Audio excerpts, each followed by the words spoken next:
तो भारद्वाज क्लासेज में आप सभी का फिर से स्वागत है। तो आज हम करने वाले हैं जो भाषा शिक्षण की विधियां हैं उसको करेंगे। उसमें आज हमारा टॉपिक रहने वाला है अनुकरण विधि। तो चलिए सबसे पहले देखते हैं अनुकरण विधि जो है वह होती क्या है। अगर हम बात करें अनुकरण विधि की, तो अनुकरण विधि क्या होती है। देखिए, जब एक शिक्षक के कार्यों का अनुकरण करते हुए जब कोई बच्चा भाषा सीखता है तो उसको हम क्या कहते हैं, अनुकरण विधि कहते हैं। दोबारा से सुनो, मैंने क्या बोला कि एक शिक्षक के कार्यों का अनुकरण करते हुए, मतलब क्या है कि जब कोई भी बच्चा भाई जब शिक्षक का अनुकरण करता है, जो शिक्षक कार्य करता है और उसका अनुकरण करता है, तो जब कोई भी वह भाषा सीख पाता है तो उसको हम क्या कहते हैं, अनुकरण विधि कहते हैं।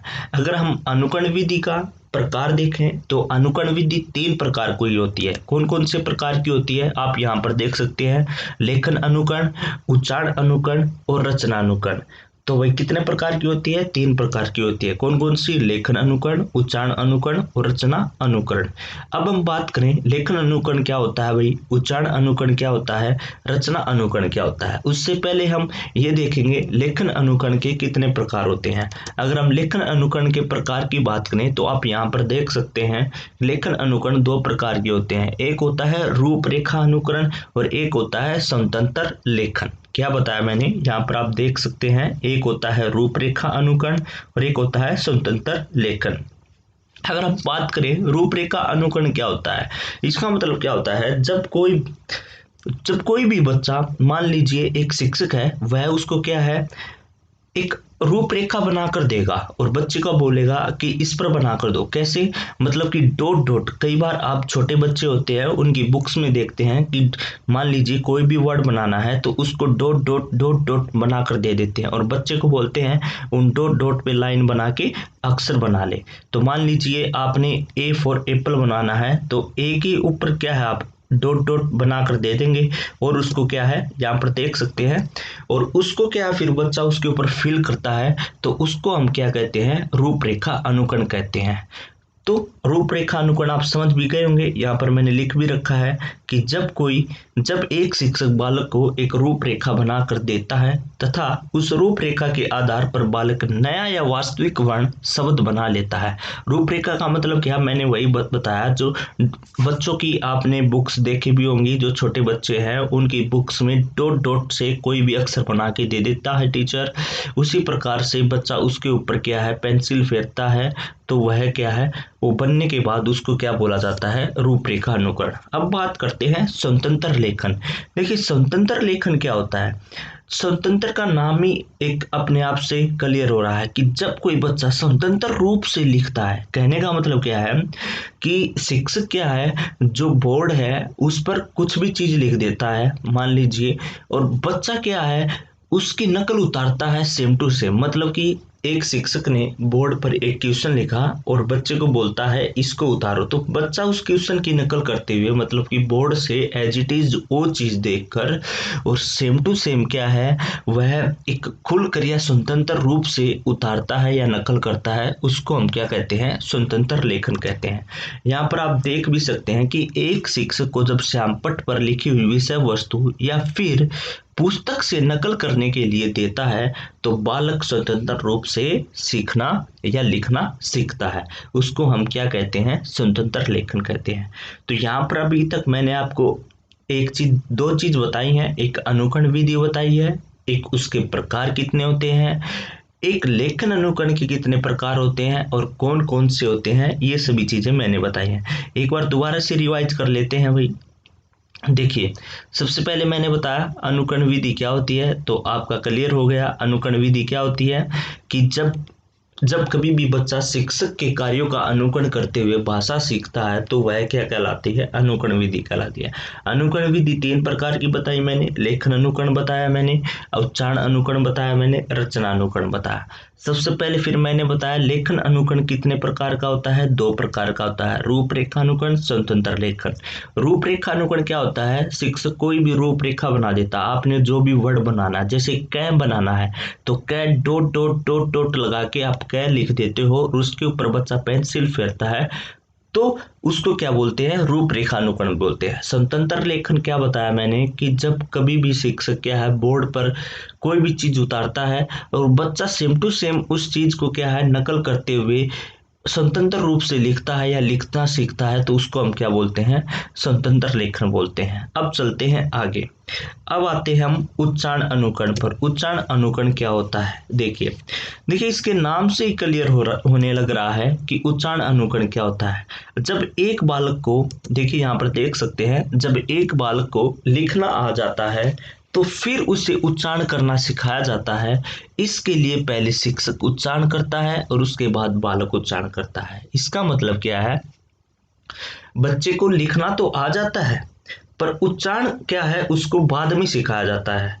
तो वही बात बोल रहा है। इसका मतलब क्या है कि पहले क्या है टीचर बोलेगा, उसके पीछे सेम टू सेम क्या है बच्चा बोलेगा। कोई भी चीज हुई, जैसे कि हमने क्लास में देखा भी है, कोई भी चीज पढ़ाई जाती है तो पहले टीचर उसको बोलेगा, अध्यापक उसको बोलेगा, उसके पीछे पीछे बच्चे क्या है बोलेंगे। ये भी उच्चारण हो सकता है। हिंदी में क्या है उच्चारण सेम टू सेम रहता है या कोई इतनी जरूरत नहीं पड़ती है, पर इंग्लिश में दिक्कत आ जाती है।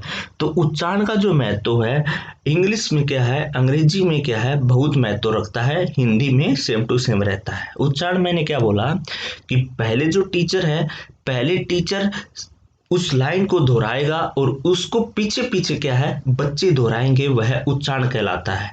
इंग्लिश में महत्व नहीं रहता है, सॉरी इंग्लिश में इसका क्या है महत्व बहुत ज्यादा रहता है। क्यों रहता है, क्योंकि देखिए अंग्रेजी भाषा में उच्चारण अनुकरण का विशेष महत्व है, क्योंकि यहाँ कई बार एक ही वर्ण का उच्चारण दूसरी परिस्थिति में बदल जाता है। बिल्कुल बात ठीक है कि एक ही वर्ण का उच्चारण दूसरी परिस्थिति में या दूसरा बोला जा सकता है। जैसे कि एग्जाम्पल ले सकते हैं पुट। पुट जैसे भी उसने उच्चारण किया, यहाँ पर ऊ का उच्चारण क्या है, यू का उच्चारण ऊ रूप से हो रहा है। किससे हो रहा है, यू का उच्चारण ऊ से हो रहा है। आप और भी ले सकते हैं, जैसे कट हुआ, कट का उच्चारण क्या हुआ भाई, यू का उच्चारण ऐसे हो रहा है कट। आप बोल के भी देख सकते हैं कट। तो जो यू का उच्चारण है कट में भी ए के रूप में हो रहा है। ठीक है भाई, तो इसी प्रकार से इसका क्या है अंग्रेजी भाषा में उच्चारण का बहुत महत्व रहता है। तो उच्चारण का भी पता चल गया होगा, पहले तो टीचर बोलेगा, उसके पीछे पीछे क्या है बच्चे बोलेंगे। अब बात आते हैं रचना अनुकरण। तो रचना अनुकरण क्या होता है, देखिए भाई जब एक शिक्षक एक बालक को किसी भी प्रकार की कोई रचना करके बता देता है और बालक उसके आधार पर कोई दूसरी रचना कर लेता है, तो यह रचना क्या है अनुकरण कहलाती है, रचना अनुकरण कहलाता है। देखिए यहाँ पर आप, जब एक शिक्षक एक बालक को किसी प्रकार की एक रचना करके बता देता है और बालक उसके आधार पर कोई दूसरी रचना कर लेता है, तो रचना अनुकरण कहलाता है। कहने का मतलब क्या है, मान लीजिए आपने क्या किया, बच्चे को बोला कि भाई दीपावली का निबंध लिखो।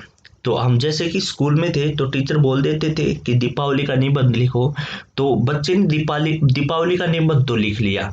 तो उसके बाद उसको देखते हुए आप बोलते हो होली का भी निबंध लिखो, तो बच्चा होली का भी निबंध लिख देता है। वह क्या कहलाता है, रचना अनुकरण कहलाता है। देखिए यहाँ पर आप देख सकते हैं कि दीपावली का निबंध लिखवाने के बाद उसके बाद होली का निबंध लिखवाना, यह क्या कहलाता है, रचना अनुकरण कहलाता है। अगर हम इसकी बात करें, इस विधि का उपयोग करने के कारण बालक में मौलिकता का क्या है जो विकास नहीं हो पाता है। कहने का मतलब क्या है, जो मौलिक विकास है वह नहीं हो पाएगा। क्यों नहीं हो पाएगा, क्योंकि उसने दीपावली का निबंध लिखा, इसमें कोई मौलिकता का नहीं दिया, उसके बेस पे उसने क्या है होली का निबंध क्या है लिख दिया। तो इस आपके उच्चारण भी पता चल गया। उच्चारण अनुकरण क्या होता है, पहले टीचर बोलेगा, उसके बाद में क्या है जो, तो जैसे कि आप सभी को पहले पता चल गया, उच्चारण पता चल गया, उच्चारण अनुकरण क्या होता है, रचना पता चल गया, रचना अनुकरण क्या होता है कि पहले शिक्षक कोई भी चीज क्या है उसको बता देता है, लिखना सिखा देता है। जैसे मैंने पहले क्या है दीपावली का निबंध लिखना सिखा दिया क्लास में, और फिर मैं बोलता हूँ दीपावली का निबंध लिखना आप सभी को आ गया है, अब आप होली का निबंध लिखो, या कोई और भी आप लिखवा सकते हो उस बेस पे जो आपने सिखाया है, उसको हम रचना अनुकरण बोलते हैं। अब चलते हैं नेक्स्ट टॉपिक पर। नेक्स्ट टॉपिक क्या है हमारा, देख लेते हैं एक बार। नेक्स्ट टॉपिक हम करेंगे मॉन्टेसरी विधि।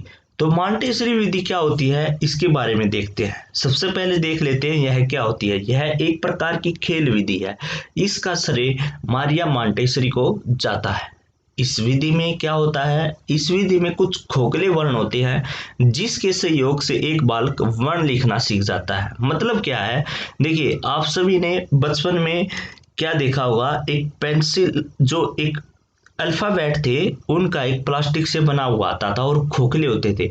उस अल्फाबेट में क्या हम पेंसिल फेरते थे और क्या है वर्ड बन जाते थे। आप सभी को पता होगा। मान लीजिए जैसे यहाँ पर मैंने लिख के भी दिखा रखा है, जो ये क है ये खोखला है। मतलब क्या, अल्फाबेट का जो बोर्ड बनकर आता है उसमें आपने सभी ने देखा होगा भाई खोखले बना दिए जाते थे और उसके अंदर हमने क्या है पेंसिल फेरनी थी, तो वह क्या है जो वर्ड था वह बनकर आ जाता था। तो उसको क्या बोलते हैं, मॉन्टेसरी विधि बोलते हैं कि खोखले वर्ण होते हैं। मतलब कोई भी आपको चीज दे दी वह खोखला होगा।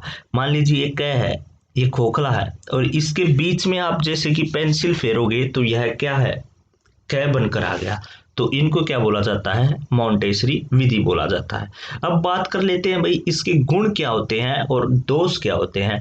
तो सबसे पहले हम गुण देखते हैं, इसके गुण क्या होते हैं। अगर हम बात करें यह क्या है, एक मनोवैज्ञानिक विधि है। क्या है भाई, ये एक मनोवैज्ञानिक विधि है। अगर फिर बात करें हम, यह किस पर आधारित होती है, बालक पर आधारित होती है।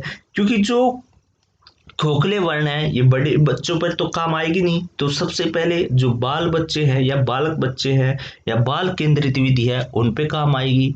और इसमें क्या है, शारीरिक एवं मानसिक विकास भी होता रहता है। क्योंकि वह खोखले वर्ण को उठाएगा, पहले ए पर फेरेगा, फिर क्या है दूसरे पर फेरेगा उठाएगा। तो इस प्रकार से शारीरिक और मानसिक विकास इसमें क्या है बच्चे का होता रहता है।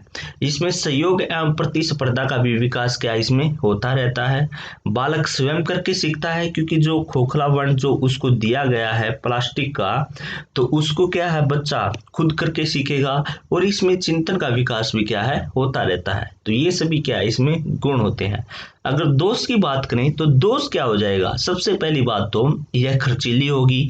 खर्चीली क्यों होगी, क्योंकि जो वह अल्फाबेट ऑर्डर या जो भी आप वर्ड बनाना चाहते हो उसको खरीद के लेके आओगे।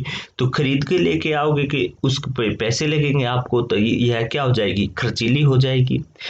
देखिए यहाँ पर देख सकते हैं यह अत्यधिक खर्चीली होगी।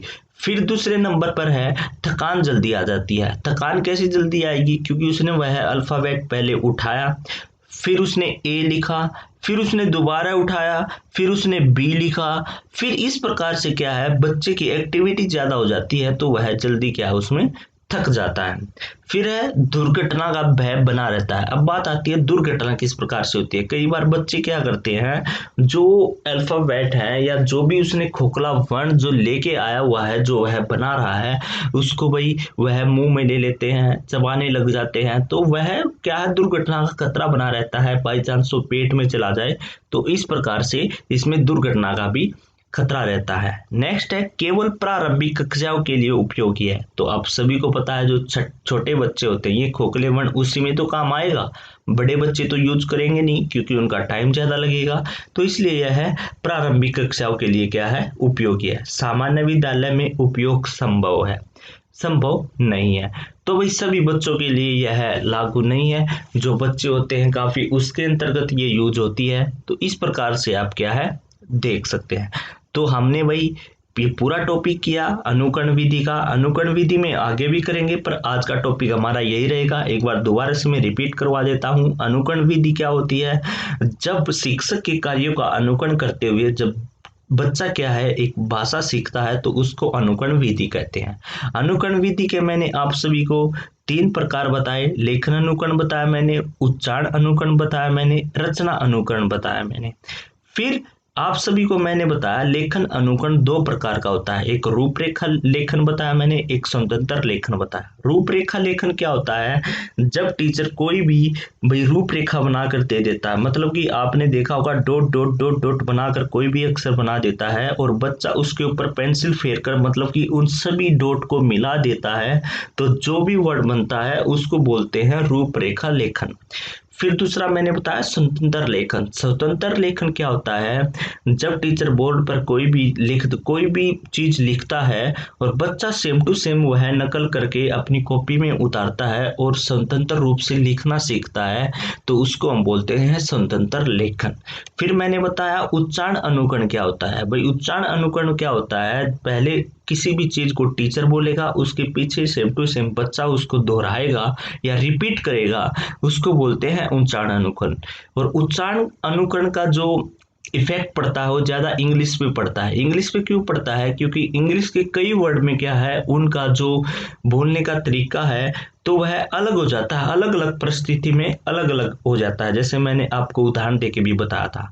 फिर मैंने बताया रचना अनुकरण। रचना अनुकरण क्या होता है, रचना अनुकरण होता है जब कोई शिक्षक कोई भी चीज एक सिखा देता है और उसके बेस पर जो आपने चीज सिखाई है उसके बेस पर आप बच्चे से दूसरी सेम टू सेम या उसके बेस पर कोई दूसरी और चीज उस पर बच्चे को करवाते हो या काम करवा लेते हो, तो वह रचना अनुकरण कहलाता है।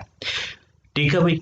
फिर मैंने बताया मॉन्टेसरी विधि। मॉन्टेसरी विधि क्या होती है कि यह एक खोखले वर्ण होते हैं और उस खोखले वर्ण में बच्चा क्या है, पेंसिल फेरता है, तो जो वर्ण निकल के आता है वह मॉन्टेसरी विधि कहलाता है। फिर मैंने इसके गुण बताए और दोष बताए। तो इस प्रकार से हमने आज का टॉपिक कर लिया है। मिलते हैं नेक्स्ट वीडियो में। धन्यवाद दोस्तों।